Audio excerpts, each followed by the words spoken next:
Film ini diawali dengan diperlihatkannya sebuah perkebunan apel namun dengan kualitas yang sedang buruk. Dan tak lama kemudian seorang bocil begitu semangat apruk-aprukan mendatangi perkebunan milik ibunya ini. Rupanya si bocil sedang pupulung untuk mencari apel yang masih bisa dimakan.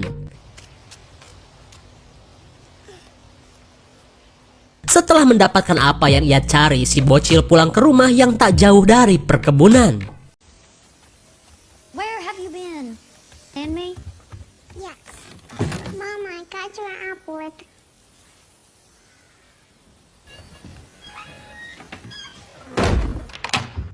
Setibanya di rumah, si mumi cantik yang bernama Jess terlihat kesal dengan kebiasaan anaknya ini. Apalagi dengan hasil pupulung si bocil yang sudah menumpuk di dalam rumah warisan almarhumah sang nenek. Lalu tiba-tiba Jess mendengar tangisan si bungsu yang masih berumur beberapa bulan. Lantas Jess pun segera pergi ke dapur untuk menyiapkan susu buat anaknya itu.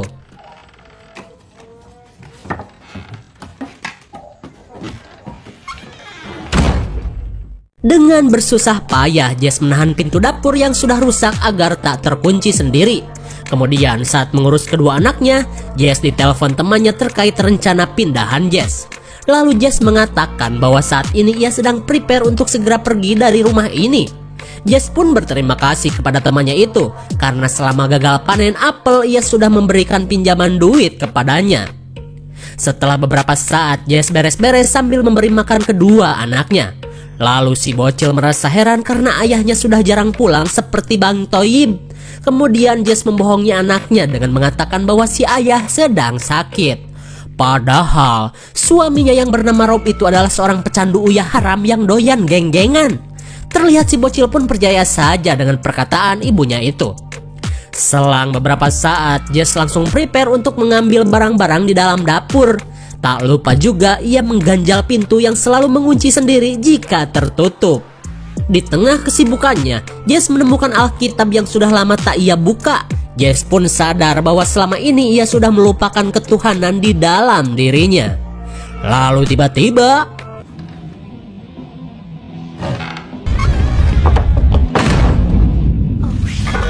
tanpa diduga, pengganjal pintu yang cetek membuat pintu tertutup dan terkunci sendiri. Jess yang kini terkurung di dalam dapur jelas panik. Lalu ia menyuruh si bocil untuk memutar kunci pintu dengan arahannya.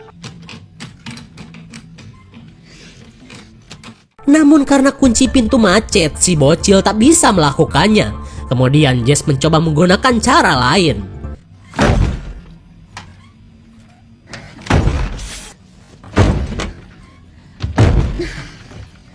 Tapi tetap saja usaha Jess sia-sia. Kemudian Jess berniat untuk membongkar engsel pintu saja. Lantas ia pun menyuruh si bocil agar memberikannya obeng melalui celah di bawah pintu.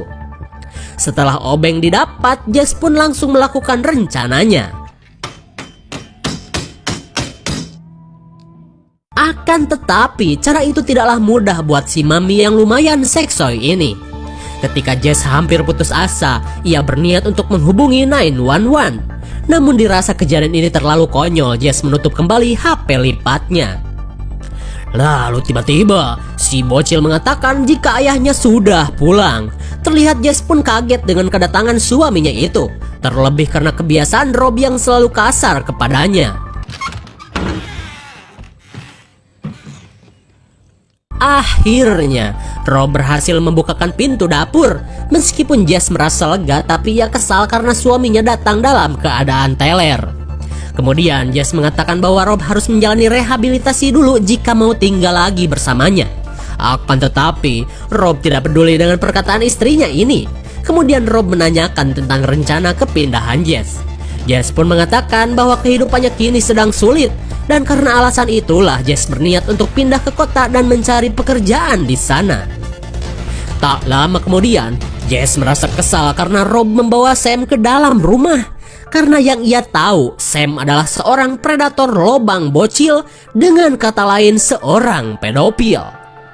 Namun tanpa diduga, Sam mendengar perkataan Jess tersebut. Terlihat Sam pun kesal karena sudah digibahin istri temannya ini. Lalu Sam mengajak Rob untuk segera pergi. Melihat bestinya kecewa, Rob pun marah besar kepada istrinya. Neng, Udah untung gua keluarin lo dari dalam dapur, lu malah hina besti gua. Belum puas memarahi sang istri, tiba-tiba Rob pun mengurung Jess di dalam dapur.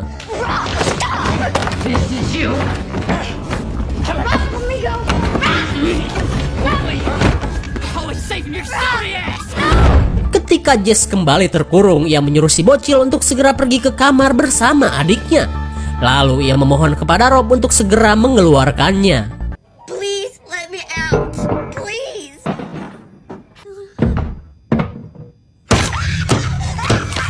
Sungguh suami edan. Antara ngilu bercampur perih, Jess pun kesakitan saat paku melukai tangannya. Dan ternyata Rob malah memasang palang kayu agar Jess tidak bisa meloloskan diri. Sambil menahan rasa sakit, Jess berusaha menyadarkan Rob yang sedang teler itu. Akan tetapi, Rob malah memberikan Jess beberapa gram uyah haram. Kemudian Rob mengatakan bahwa ia hanya akan kembali jika Jess menjadi seorang pecandu seperti dulu. Tak lama kemudian, Rob dan Sam pun pergi. Di tengah penderitaannya, Jess mengambil uyah haram dari suaminya itu. Kenyot gak ya?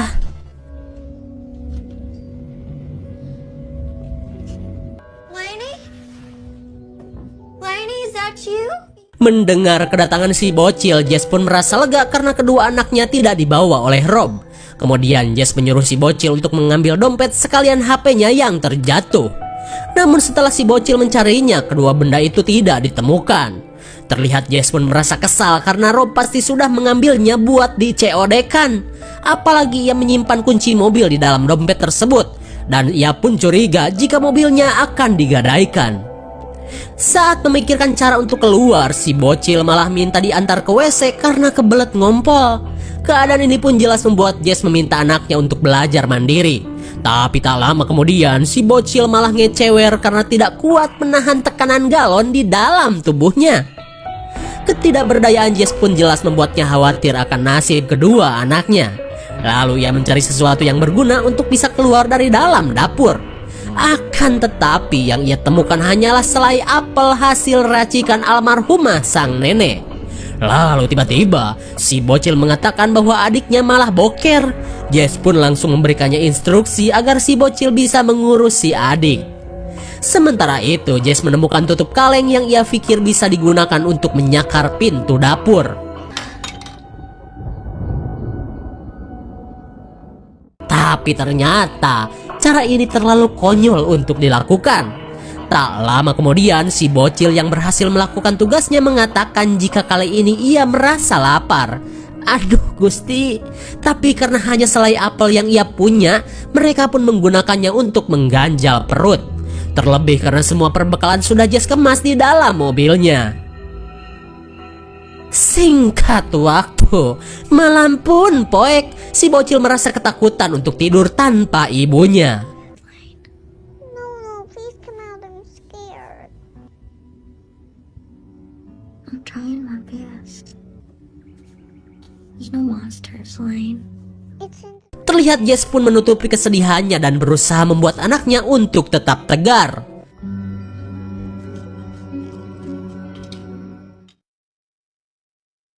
Setelah beberapa saat, Jess meminta si bocil memberikannya peralatan untuk menjebol lantai dapur. Mommy can't break through. Dasar bocil, Jess pun auto ngamuk dengan benda-benda yang diberikan oleh anaknya ini. Namun saat mendengar si bocil menangis, Jess pun sadar bahwa si bocil cuman bocah ololeho. I found it under the leaf. Betapa bahagianya Jess saat si bocil memberikan sebuah obeng. Kemudian Jess segera menggunakannya untuk menjebol lantai dapur.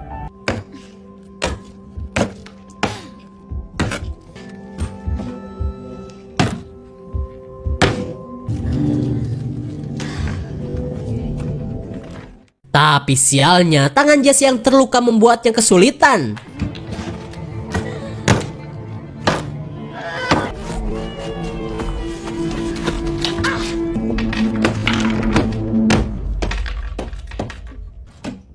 Mommy, someone's here. Betapa kagetnya Jess saat anaknya mengatakan bahwa si predator bocil masuk ke dalam rumah. Kemudian Jess menyuruh si bocil untuk segera masuk ke dalam kamar, sementara Jess langsung mencari sesuatu untuk ia jadikan senjata.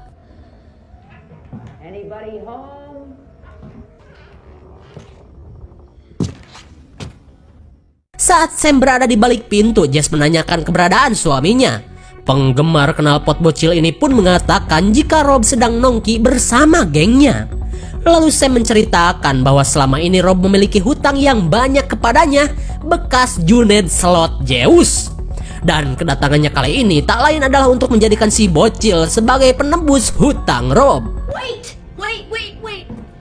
Little girl. Dirasa anaknya akan dijebol, Jess yang panik pun menawarinya Uya Haram. Dan untung saja, pesona Uya Haram setidaknya mampu membuat Sam menunda niatannya. Kemudian Sam menyuruh Jess untuk melemparkan Uya Haram itu melalui celah pintu. Sementara itu, Jess meminta Sam untuk pergi jika sudah mendapatkan barang tersebut. Setelah mereka sepakat, Jess yang tidak percaya Sam akan pergi menyuruhnya untuk menjulurkan tangan. Mendengar permintaan tersebut, Sam yang sudah tidak sabar pengen oleng langsung menurutinya saja.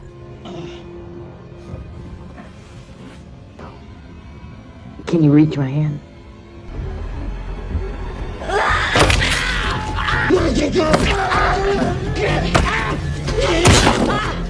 Akhirnya, Jess berhasil menyucuk tangan Sam dan menggablok-gabloknya dengan batu hingga tangannya menyatu dengan lantai dapur. Ketika Sam raung kesakitan, Jess merasa lega karena untuk sementara kedua anaknya aman dari terobosan cacing predator ini. Setelah beberapa saat, Jess yang merasa haus cuman bisa minum minuman abok yang berada di dapur. Sementara itu, Sam yang masih menahan sakit memohon agar Jess melepaskannya. Apalagi karena malam ini Sam mendengar bahwa akan terjadi badai dingin. Dirasa itu cuma tipuan Sam, Jess lanjut membongkar lantai dapur dengan tutup toples lagi. Terlebih karena obeng yang ia miliki digunakan untuk memaku tangan Sam. Di tengah kekesalannya, Sam terus ngebacotin Jess yang dulunya adalah seorang bondon. Ia pun merasa yakin bahwa Jess tidak akan kuat menahan godaan Uya Haram yang diberikan oleh Rob. Stop.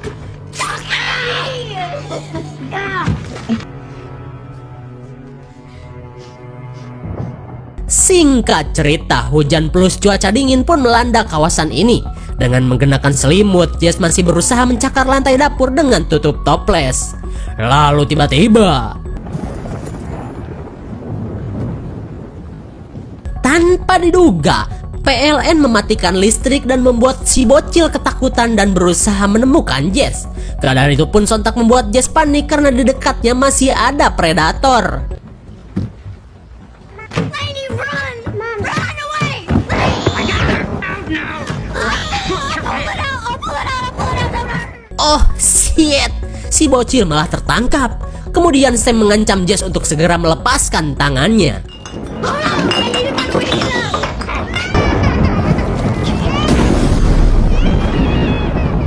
Tapi daripada menurutinya, dibakar si aku aing.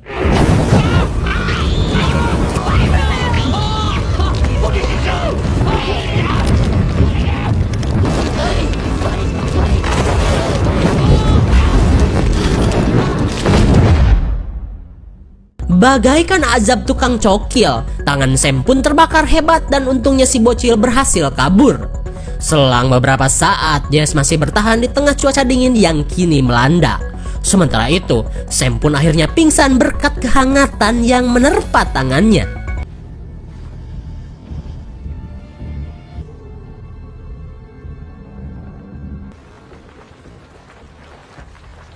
Di keesokan harinya, Jess terbangun ketika hujan masih mengguyur daerah ini. Kemudian ia pun langsung teringat dengan nasib kedua anaknya. Namun setelah beberapa kali dipanggil, Jess tidak mendengar suara anak-anaknya itu. Di tengah kekhawatirannya, godaan Uya Haram akhirnya membuat Jess terpikat. Dan hingga pada akhirnya, Jess berniat untuk menggunakannya kembali. Sesaat sebelum Jess ngisep, ia melihat sesuatu yang terselip di dalam Alkitab. Dan ternyata itu adalah uang pecahan $100 dan uang itu ditempel di setiap halaman Alkitab. Ternyata mendiang ibunya menyimpan warisan terakhir di dalam Alkitab itu. Seakan ibunya mau jika suatu saat Jess bertobat dan rajin membaca Alkitab. Jess pun seakan menyesal jika saja ia mau mengaji, mungkin hidupnya tidak akan sesulit ini. Lalu, Jess terlihat bersedih saat melihat foto sang nenek. Berikut resep rahasia pembuatan selai apel. Dan benar saja, semua uang ini adalah peninggalan si nenek untuk Jess. Di tengah kesedihannya, Jess melihat bocoran di langit-langit dapur yang merupakan posisi WC di lantai 2. Lalu, Jess berniat menjebol bagian tersebut untuk ia jadikan jalan keluar.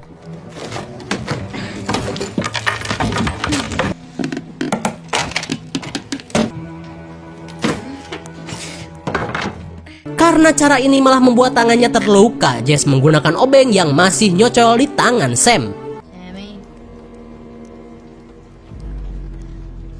Dirasa Sam sudah modar, Jess pun langsung mengambil obeng miliknya.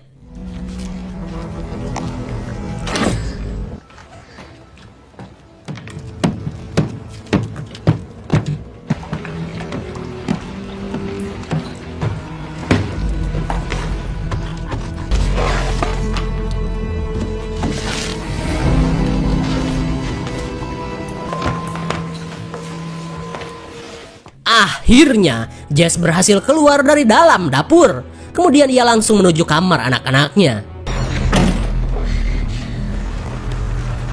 Sesampainya di kamar, Jess tidak menemukan kedua anaknya dan hanya menemukan kamar yang berantakan sisa terjangan badai.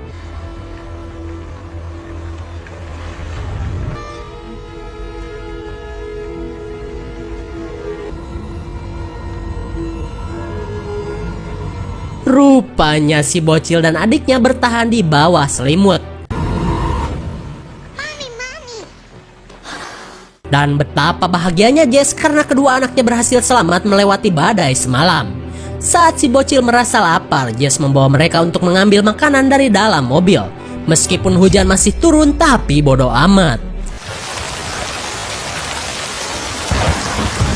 Brother. Hold him tight, Becky. Hold your brother. Hold him.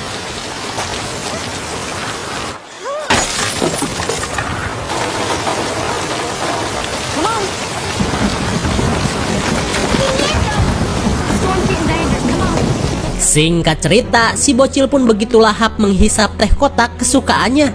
Namun karena masih lapar, si mami pun langsung mengambil makanan yang tadi terjatuh.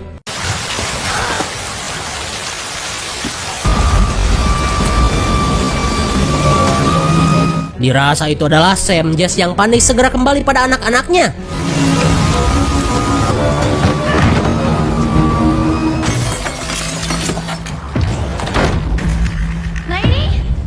Tanpa diduga, Sam yang tadinya cuma pingsan kini berhasil mendapatkan kedua anaknya. Di tengah ancaman, Sam meluapkan kekesalannya karena Jess telah berbuat sadis kepadanya. What you did to my hair? Stop! Please let them go. Don't move. Drop the knife, Sammy. What the hell are you doing here with my kids? Untung saja Rob datang dan menyuruh Sam menghentikan kelakuannya. Drop the knife. Melihat Rob yang tak main-main, Sam pun akhirnya membiarkan Jess mengambil kedua anaknya. Tanpa diduga, Rob menghabisi Sam setelah mereka terlibat cekcok. Kemudian Rob yang sempat mendengar uang warisan langsung menanyakan harta peninggalan si nenek kepada Jess.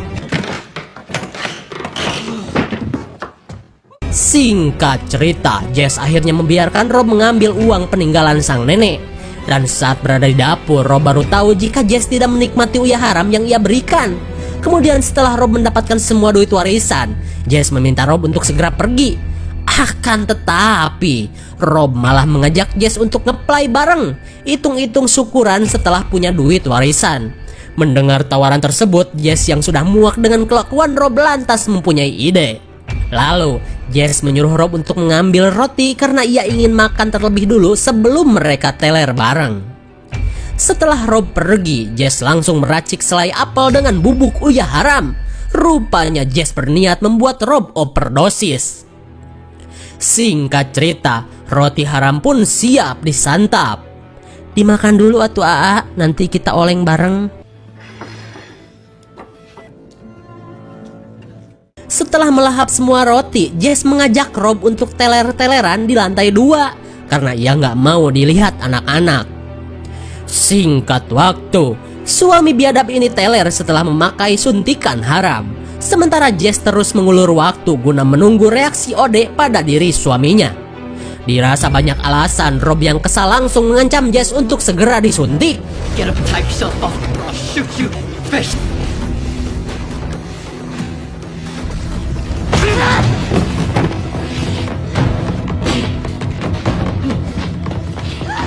Akibat overdosis, jantung Rob pun mulai bergetar. Melihat kesempatan itu, Jess pun langsung lari seedan-edannya.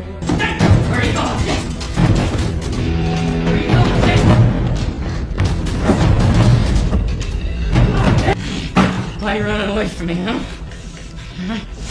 You gotta make this so hard on yourself. Meskipun Jess terpojok, tapi ia berhasil membawa Rob ke lantai 2. Tapi tiba-tiba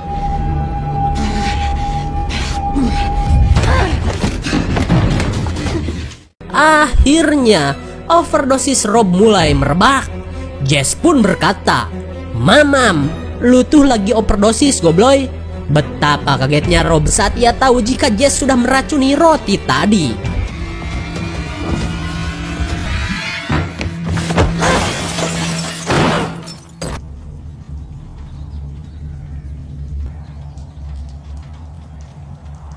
Akhirnya, suami kesayangan setan ini pun modar menyundul pondasi sebelum sempat bertobat. Beberapa hari berlalu, si bocil kembali pupulung apel seperti biasanya. Sementara itu, Jess sedang anteng membuat selai apel atas pesanan salah satu toko kue terkemuka di kecamatan itu. Ternyata, Jess kini bekerja sama dengan O'John's Company sebagai penyuplai selai roti di O'John's Bakery and Crunchy yang membuat hidupnya tak lagi melarat. Ketika si bocil setor apel, Jess tidak marah lagi seperti sebelumnya karena kali ini ia menjadikan apel-apel yang kurang fresh sebagai bahan untuk pembuatan selai apel. Dan jika ada bagian yang busuk, ia cukup membuang bagian tersebut. Karena ternyata apel dengan kondisi seperti itu adalah rahasia dari resep terbaik racikan sang nenek, di mana resep tersebut merupakan warisan sesungguhnya yang Jess terima dari mendiang neneknya.